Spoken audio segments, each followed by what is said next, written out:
Hi hello friends, എല്ലാവർക്കും നമ്മുടെ Sumi Mufas scene ഷോട്ടിലോട്ട് സ്വാഗതം.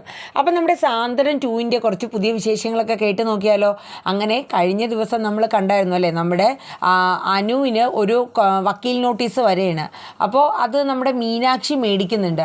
അപ്പോൾ മീനാക്ഷി ആ വക്കീൽ നോട്ടീസ് പൊട്ടിച്ച് നോക്കിയിട്ട് വായിച്ചിട്ട് പറയുന്ന, അതായത് ഈ വരുന്ന 18-ാം തീയതി നമ്മുടെ അനുവിൻ്റെയും അലോകിൻ്റെയും കേസിനെ സംബന്ധിച്ചിട്ടുള്ള വിചാരണ നടക്കുകയാണെന്നും പറഞ്ഞിട്ടുള്ള ഒരു നോട്ടീസാണ്.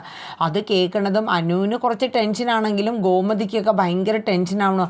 അപ്പോൾ എൻ്റെ മോൾ ഇനി കോടതിയിലൊക്കെ കേസ് വിചാരണയ്ക്കും മറ്റുമൊക്കെ നിൽക്കേണ്ടി വരുമോ, അങ്ങനെയൊക്കെയുള്ള പല ചിന്തകൾ അവരെ ഉള്ളിലൊക്കെ വരണം. ഗോമതിക്കൊക്കെ ഒരു ഭയം. കാരണം വെച്ചാൽ ഇത്രയും നാളും അങ്ങനെ കോടതി, പോലീസ് സ്റ്റേഷൻ അങ്ങനെയൊന്നും ഇവിടെ നിന്ന് ആരും കയറിയിട്ടില്ല. അപ്പോൾ തൻ്റെ മകൾ കയറേണ്ടി വരുമോ എന്നുള്ളത് ഓർത്തിട്ട് ഭയങ്കര ബുദ്ധിമുട്ടായി പോയിട്ടോ. അങ്ങനെ അപ്പോൾ നമ്മുടെ മീനു പറയണു, എൻ്റെ അമ്മ ഇതിൽ വലിയ പേടിക്കേണ്ട കാര്യമൊന്നുമില്ല, നടന്ന കാര്യങ്ങൾ എന്താണെന്ന് കോടതി മുമ്പാകെ അങ്ങോട്ട് വ്യക്തമാക്കുക, അത്രയേ ഉള്ളൂ. ഇതിന് മാത്രമേ ടെൻഷൻ അടിക്കേണ്ട കാര്യമൊന്നുമില്ല എന്ന് പറഞ്ഞ് അനുവിനെ ബോധ്യപ്പെടുത്തുന്നുണ്ട് കേട്ടോ. അപ്പോൾ നമുക്ക് ഇതിൻ്റെ വിശേഷങ്ങളൊക്കെയാണ് നമ്മൾ കേൾക്കുന്നത്. അപ്പോൾ എല്ലാവരും നമ്മുടെ വീഡിയോസ് ഒന്ന് സ്കിപ്പ് അടിക്കാണ്ടായിട്ട് കേൾക്കാൻ ശ്രമിക്കണേ. അതോടൊപ്പം നമ്മുടെ ചാനൽ ആദ്യമായിട്ടാണ് കാണുന്നതെങ്കിൽ ഒന്ന് സബ്സ്ക്രൈബ് ചെയ്തൂടെ വെക്കണം കേട്ടോ. അപ്പോൾ അങ്ങനെ നമ്മുടെ കോടതി നോട്ടീസ് കണ്ടിട്ട് മീനാക്ഷി നമ്മുടെ അനുവിനോട് ചോദിക്കുന്നുണ്ട്, മോളെ നിനക്ക് എന്തെങ്കിലും ടെൻഷനോ കാര്യങ്ങളോ ഉണ്ടോ എന്ന് ചോദിക്കും. അങ്ങനെ ടെൻഷനൊന്നുമില്ല മീനു ഏട്ടത്തി, പക്ഷേ എങ്കിലും എനിക്ക് ഒരു വല്ലാത്തൊരു ബുദ്ധിമുട്ട് തോന്നുന്നുണ്ട്. ഇനി കോടതി ചെന്ന് കഴിയുമ്പോൾ അവരുടെ ഭാഗത്തുള്ള വക്കീൽ എന്തൊക്കെ ചോദ്യങ്ങളാണ് ചോദിക്കുന്നതെന്ന് നമുക്ക് പറയാൻ പറ്റത്തില്ലല്ലോ. അപ്പോൾ അതിൻ്റെ ഒരു ടെൻഷൻ എല്ലാവരിലും ഉണ്ട്. പക്ഷേ മീനും അവരൊക്കെ നല്ലൊരു ധൈര്യം അനുവിന് കൊടുക്കണം. ഇത്രയും മീനും അവരൊക്കെ എന്തിനും ഏതിനും മോൾ ഒറ്റയ്ക്കാണെന്നുള്ളൊരു വിചാരമേ വേണ്ട, നിൻ്റെ കൂടെ ഈ ഏട്ടന്മാരും ഏട്ടത്തിമാരും ഒക്കെ ഉണ്ട്, അതുകൊണ്ട് മോൾ ധൈര്യമായിട്ടിരിക്കുക എന്നൊക്കെ ഉള്ളൊരു കോൺഫിഡൻറ്റ് നമ്മുടെ അനുവിന് കൊടുക്കുകയാണ് കേട്ടോ.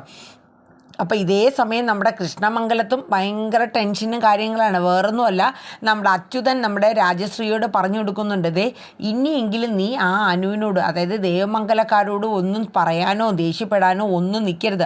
കാരണം നമ്മുടെ മകൻ ജയിലിലാണ്. ഇനി അനു കോടതിയിൽ എന്താണോ പറയുന്നത് അവളുടെ വാക്കനുസരിച്ചിരിക്കും നമ്മുടെ മോൻ്റെ ജാമ്യം. അതുകൊണ്ട് നീ അനുവിനെ കാണുമ്പോൾ ഒന്ന് കാല് പിടിക്കണമെങ്കിലും ഒന്ന് പിടിച്ചേക്ക്, അതിലൊന്നും ഒരു കുറവ് നീ വിചാരിക്കേണ്ടെന്ന് പറഞ്ഞ് അച്യുതൻ രാജശ്രീയെ പറഞ്ഞ് മനസ്സിലാക്കിയാണ് കേട്ടോ. അങ്ങനെ രാജശ്രീ എപ്പോഴും പുറത്തോട്ട് വന്ന് നോക്കുന്നുണ്ട്, അനു എങ്ങാനും പുറത്തോട്ട് ഇറങ്ങുന്നുണ്ടോ എന്നൊക്കെയുള്ള ഒരു ഇതിൽ നോക്കി ഇങ്ങനെ നിൽക്കുകയാണ് കേട്ടോ.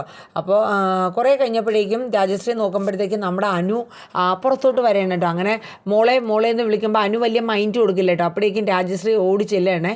ചെന്നിട്ട് പറയും, മോളെ നോക്കി ഞാൻ എന്തോരം നേരമായിട്ട് ഇവിടെ നിൽക്കണം എന്നറിയാവോ എന്ന് രാജശ്രീ പറയും. എന്തേന്ന് ചോദിക്കുക. അതെ, മോക്കറിയാലോ, ഈ വരുന്ന 18-ാം തീയതിയാണ് നിങ്ങളുടെ കേസിൻ്റെ വിചാരണ. മോൾ അവനെതിരായിട്ട് ഒന്നും പറയരുത്. നീ അങ്ങനെ എന്തെങ്കിലും പറഞ്ഞ് ഇനി ഞങ്ങളുടെ മകൻ ജയിലിലോട്ട് മാത്രമാണ് കിടക്കുന്നതെങ്കിൽ ഞാൻ ആത്മഹത്യ തന്നെ ചെയ്യുമെന്ന് പറഞ്ഞു. അച്ചുവേട്ടന് അത് തന്നെ ചെയ്യും. നിനക്ക് ഞങ്ങളുടെ കൊലപാതകത്തിന് ഉത്തരവാദിത്വം പറയണം എന്നുണ്ടെങ്കിൽ നീ വേണമെങ്കിൽ ചെയ്തോ, അവനെ ജയിലിലും അടച്ചോ, ഞങ്ങൾക്ക് ഒരു ബുദ്ധിമുട്ടും ഇല്ല എന്നിങ്ങനെ സങ്കടപ്പെട്ടുകൊണ്ട് നമ്മുടെ രാജശ്രീ പറയണ, മോളുടെ കാല് വേണമെങ്കിലും ഞാൻ പിടിക്കാം. നിനക്കറിയാലോ, നിന്നോട് ഒരുപാട് തെറ്റ് അവൻ ചെയ്തിട്ടുണ്ട്, സമ്മതിച്ചു. പക്ഷേ ഇനി നിൻ്റെ കൺവെട്ടത്ത് പോലും എൻ്റെ മകൻ വരില്ല. നീ അവനെ വെറുതെ വിടണം മോളെ, നിൻ്റെ കാല് പിടിക്കാം ഈ രാജശ്രീ അപ്പച്ചി. അതുകൊണ്ട് എൻ്റെ മകനെ നീ ഇനി ജയിലിലായിട്ട് അടപ്പിക്കരുതേ മോളെ എന്ന് പറയുമെന്ന് പറയും. അപ്പോഴേ ഇത് കേൾക്കുമ്പോഴത്തേക്ക് അനു പറയാം, അപ്പച്ചി ഞാൻ അങ്ങനെ അറിഞ്ഞുകൊണ്ട് എന്നോട് ചെയ്ത ദ്രോഹങ്ങൾ മോളെ എന്ത് തന്നെയാണെങ്കിലും എൻ്റെ മകനായി പോയില്ലേ മോളെ, എനിക്ക് അവനെ കൊല്ലാൻ പറ്റുമോ? അതുകൊണ്ട് എൻ്റെ മോളെ എന്ത് ഇതാണെങ്കിലും സാരമില്ല മോള്, അവനെ ജയിലിൽ നിന്ന് ഇറക്കാനുള്ള എന്തെങ്കിലും കാര്യങ്ങളൊക്കെ ചെയ്യണേ മോളെ എന്ന് പറഞ്ഞ് രാജശ്രീ വിങ്ങി പൊട്ടി അനുവിൻ്റെ മുമ്പിൽ കരയണം കേട്ടോ. അനുവിനും അങ്ങ് വല്ലാണ്ടായി പോവുകയാണ് കേട്ടോ. ഇതേ സമയം നമ്മുടെ ഇന്ദിരാമയും വന്നിട്ട് അനുശ്രീയെ കണ്ടിട്ട് ഈ കാര്യങ്ങളൊക്കെ പറയുന്നുണ്ട്. കാരണം കേസിൻ്റെ വിചാരണ നടക്കുന്ന സമയത്ത് അനുശ്രീ കൊടുക്കുന്ന മൊഴി അനുസരിച്ചിട്ടാണ് നമ്മുടെ അലോകിന് ജാമ്യവും കാര്യങ്ങളൊക്കെ കിട്ടുന്നത്. അപ്പം അനുവിനാകെ ഭയങ്കര ഒരു ബുദ്ധിമുട്ടായിരുന്നു. എന്ത് പറയും, ഇനി ഞാൻ കാരണം ഇവരൊക്കെ വിഷമിക്കുന്നുണ്ട്. കാരണം മുത്തശ്ശിയാണെങ്കിലും ശരി, അച്ചുമാമനാണെങ്കിലും ശരി, അപ്പച്ചി രാജശ്രീ ആണെങ്കിലും എല്ലാവരും ഒരുപാട് വിഷമിക്കുന്നുണ്ട്. കാരണം അവരെ കുടുംബത്തെ ഒരു ആൺതരിയാണ്. അവൻ കാര്യം കൊള്ളരുതാത്തവനൊക്കെയാണ്. പക്ഷേ എങ്കിലും അവൻ്റെ ഇത് അവർക്ക് വളരെയേറെ ബുദ്ധിമുട്ടുണ്ടാക്കുന്നുണ്ടെന്ന് അനുശ്രീക്ക് മനസ്സിലാവുന്നുണ്ട്. അങ്ങനെ അനുശ്രീ വലിയ ഒരു സങ്കടത്തിൽപ്പെട്ടിരിക്കും പോലുള്ള അവസ്ഥയാണ്. പക്ഷേ ബാക്കിയുള്ള ദേവമംഗലത്തുള്ളവരൊക്കെ അനുവിന് നല്ലൊരു സപ്പോർട്ട് കൊടുക്കുന്നുണ്ട്, ഇല്ല എന്നല്ല കേട്ടോ. അത് കഴിഞ്ഞിട്ട് പിന്നെ എന്തെന്ന് വെച്ചാൽ നമ്മുടെ ബാലൻ നമ്മുടെ ധർമ്മനെ വിളിക്കുന്നുണ്ട്. ധർമ്മ, നീ ഇനിയെങ്കിലും ഈ ദേവമംഗലത്തോട്ട് വരണം. ഞാൻ നിന്നോട് പറഞ്ഞതിൽ നിനക്ക് വിഷമമുണ്ടെന്നും ഞാൻ പറഞ്ഞത് തെറ്റ് തന്നെയാണ്, ഞാൻ ഒരിക്കലും നിന്നെ അങ്ങനെ കുറ്റപ്പെടുത്തിക്കൊണ്ട് പറയാൻ പാടില്ലായിരുന്നു മോനെ, നീ എന്നോട് ക്ഷമിക്കും, നിൻ്റെ ബാലച്ചനല്ലേ, നീ ഒന്ന് ക്ഷമിക്കടാന്ന് പറയാം. അപ്പോൾ ധർമ്മം ചോദിക്കും, അല്ല അപ്പോൾ അളിയന് ആരാ കള്ളൻ എന്നുള്ളത് മനസ്സിലായോ എന്ന് ചോദിച്ചു. ഞാനല്ല കള്ളനെങ്കിൽ പിന്നെ ആരാണ് ആ 25,000 രൂപ കട്ടെടുത്ത കള്ളൻ ആരാന്ന് ചോദിക്കും. അളിയൻ ആ ഒരു കള്ളൻ കണ്ടുപിടിച്ച കള്ളൻ ഞാനല്ല എന്ന് അളിയൻ വിശ്വസിക്കുന്നു എന്നുണ്ടെങ്കിൽ ആ 25,000 രൂപ കട്ടെടുത്ത ആളെ അളിയൻ എൻ്റെ മുമ്പിൽ കൊണ്ടുവരണമെന്ന് ഒരു വെല്ലുവിളി വിളിക്കുകയാണ് ധർമ്മൻ. അങ്ങനെ കൊണ്ടുവരികയാണെങ്കിൽ ആ നിമിഷം ഞാൻ ദേവമംഗലത്തോട്ട് വരും എന്നുള്ളത് ധർമ്മം പറയണം കേട്ടോ. ഇത് കേട്ട് കഴിഞ്ഞതും നമ്മുടെ ബാലന് വല്ലാത്തൊരു ബുദ്ധിമുട്ട്. അപ്പോൾ കാരണം വേറൊന്നുമല്ല, ഈ ധർമ്മം പറയുന്നതിലും ഒരു കാര്യമുണ്ടല്ലോ. കാരണം ധർമ്മനല്ല ആ തെറ്റ് ചെയ്തേക്കുന്നത്, പക്ഷെ പിന്നെ ആരായിരിക്കും ആ 25,000 രൂപ, എന്തായാലും 25,000 രൂപയുടെ കുറവ് അന്നത്തെ ദിവസം അവിടെ വന്നിട്ടുണ്ട്, അതാരായിരിക്കും എടുത്തത് എന്നുള്ളത് കണ്ടുപിടിക്കുക തന്നെ വേണം എന്നുള്ളൊരിത് ബാലൻ്റെ മനസ്സിലും വരെയാണ് കേട്ടോ. അങ്ങനെ ബാലൻ ഗോമതി സ്റ്റോഴ്സിൽ വരെയാണ് വന്നിരുന്നിട്ട് ഇങ്ങനെ ആലോചിക്കുകയാണ്, അതാരായിരിക്കും, അന്നത്തെ ദിവസം ഇവിടെ ആരൊക്കെ വന്നു. അപ്പോൾ രാമേട്ടൻ വന്നിട്ട് നമ്മുടെ ബാലച്ചനോട് ചോദിക്കും, അല്ല ബാല, നീ എന്താ ഇതിന് മാത്രം ഇങ്ങനെ ഇരുന്ന് ആദ്യ പിടിച്ച് ആലോചിക്കുന്നത്, എന്തെങ്കിലും പ്രശ്നമുണ്ടോടോ എന്ന് ചോദിക്കുക. അല്ല രാമേട്ട, ഈ 25,000 രൂപ അന്ന് കുറവ് വന്നല്ലോ, ഇന്ന് ഞാൻ ധർമ്മനെ വിളിച്ചിട്ടുണ്ടായിരുന്നു. അപ്പോൾ അവൻ എൻ്റെ അടുത്ത് പറഞ്ഞത്, ആ 25,000 രൂപ ആ കട്ടെടുത്ത ആളെ അളിയൻ മുന്നിൽ കൊണ്ടുവരികയാണെങ്കിൽ ആ നിമിഷം ഞാൻ വരാം, ഞാനല്ലാന്ന് അളിയൻ വിശ്വസിക്കുന്നുണ്ട്. അങ്ങനെയൊക്കെ അവൻ സംസാരിച്ചു. എനിക്കത് മുതലൊരു കുറ്റബോധം, അതാര് കട്ടെടുത്തു എന്നുള്ളത് കണ്ടുപിടിക്കണം എന്നുള്ളൊരു ഇതുണ്ടെന്ന് പറഞ്ഞു. അപ്പോൾ രാമേട്ടൻ്റെ അടുത്ത് നമ്മുടെ ബാലൻ സംസാരിച്ചുകൊണ്ടിരുന്നപ്പോൾ ബാലൻ ചോദിക്കുന്നുണ്ട്, അല്ല രാമേട്ട, അന്നത്തെ ദിവസം ഒരു പതിവിലും കൂടുതൽ കസ്റ്റമേഴ്സൊക്കെ വന്നിട്ടുണ്ടായിരുന്നു എന്ന് ചോദിക്കുക. അപ്പോൾ ബാലേട്ടൻ ആ ദിവസം ഓർമ്മയുണ്ട്. അപ്പോൾ ബാലൻ പറയും, എന്തായാലും ഉച്ചവരെയുള്ള ഒരു തിരക്ക് നോക്കിയാൽ മതിയല്ലോ, ഒരു 10-15 കസ്റ്റമറൊക്കെ വന്നിട്ടുള്ളൂ, അത് നമുക്ക് സ്ഥിരം വരുന്ന കസ്റ്റമർ തന്നെയാണ് എന്ന് പറഞ്ഞു. കാരണം ഉച്ചയ്ക്ക് മുന്നെയാണ് മോഷണം നടന്നിരിക്കുന്നത്. കാരണം ആ ഒരു സമയം വെച്ച് നോക്കുകയാണെങ്കിൽ അത്ര കസ്റ്റമറേ വന്നിട്ടുള്ളൂ, പിന്നെ വലിയ രീതിയിലുള്ള തിരക്കൊന്നും അന്നില്ലായിരുന്നു എന്നിങ്ങനെ പറഞ്ഞു കേട്ടോ. അപ്പോൾ ബാല ഇങ്ങനെ ആലോചിക്കണം, അപ്പോൾ പിന്നെ ആരായിരിക്കും, അന്ന് വേറെ ആരെങ്കിലും വെളിയിൽ നിന്ന് വന്നായിരുന്നു? അപ്പോൾ രാമേട്ടൻ പറഞ്ഞു, ഇല്ല, അങ്ങനെ ആരും വന്നതായിട്ട് ഓർക്കണില്ലല്ലോടാ ബാല എന്നിങ്ങനെ പറഞ്ഞു കേട്ടോ. അപ്പോഴാണ് രാമേട്ടൻ ആലോചിച്ചുകൊണ്ട് നിന്നിട്ട് ബാലനോട് പറയുന്നത്, അല്ല ബാല, അന്ന് പിന്നെ നമ്മുടെ ഉദയഭാനു സാറ് വന്നായിരുന്നു, നമ്മുടെ ദേവിമോളുടെ അച്ഛനെ. അത് എപ്പോഴാണ് വന്നത്? അത് ഉച്ചയ്ക്ക് മുന്നേ വന്നത്, പക്ഷെ അന്ന് ദേവിമോളെ കാണാൻ പറ്റിയില്ലായിരുന്നു. അപ്പം തന്നെ വന്നു, കുറച്ച് നേരം ഇരുന്നിട്ട് അപ്പം തന്നെ പോവുകയും ചെയ്തു. അപ്പം ബാലച്ചൻ അത് ആണോ? അത് ഞാൻ പറഞ്ഞതേ ഉള്ളൂ കേട്ടോ ബാല, സാറിനെ ഞാൻ ഒരിതാക്കി പറഞ്ഞതല്ല എന്ന് രാമേട്ടൻ പറഞ്ഞിട്ട് പോവുകയാണ്. രാമേട്ടൻ കടയിൽ നിന്ന് അല്ല ബാലൻ്റെ അടുത്ത് നിന്ന് പോവാണ്. അപ്പോൾ ആ സമയം ബാലൻ ഇങ്ങനെ മനസ്സിൽ ആലോചിക്കുന്നുണ്ട്, അല്ല ഉദയഭാനു സാർ ഇനിയിപ്പോൾ സ്വന്തം കട പോലെയാണല്ലോ, എന്തെങ്കിലും ആവശ്യമായിട്ട് ഇനി എങ്ങാനും പൈസ എടുത്തിട്ട് പിന്നെ പറയാമെന്ന് വല്ലതും കരുതുന്നുണ്ടാവുമോ, അങ്ങനെയൊക്കെ ചിന്ത ബാലൻ്റെ ഉള്ളിൽ വരെയാണ് കേട്ടോ. എന്നിട്ട് പിന്നെയും ബാലൻ വീട്ടിൽ പോയ സമയത്ത് ബാലൻ ഇതിനെക്കുറിച്ച് തന്നെ ഇങ്ങനെ ആലോചിക്കുകയാണ്. അതായത് ഇനി ഉദയഭാനു സാറിന് പെട്ടെന്ന് എന്തെങ്കിലും ആവശ്യം വന്നിട്ടായിരിക്കുമോ, അല്ലാണ്ട് വേറെ ആരും അവിടെ വരാൻ സാധ്യതയില്ല.